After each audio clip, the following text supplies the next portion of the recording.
Hello, magandang araw sa lahat.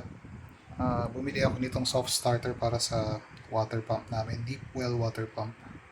Kasi pag nag-start up siya, talagang pumipitik yung generator namin pag walang kuryente. So, ang solusyon talaga maglagay ng soft starter para hindi masyadong malakas yung surge ng kuryente or yung tinatawag na inrush current.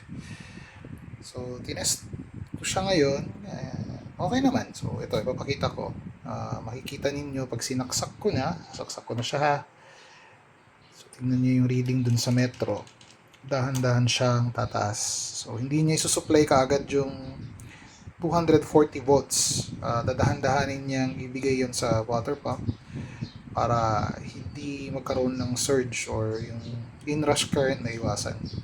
At hindi rin pipitik yung generator. So sa mga solar, may mga solar setup, maganda rin to. Maganda maglagay nitong soft starter. So binili ko yung 220 volts, 4 kilowatts, yung maximum na kaya niyang i-handle for future expansion.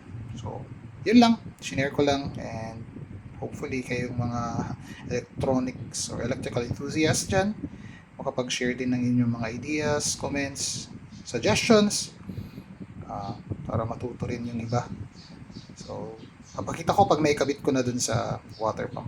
Bye-bye!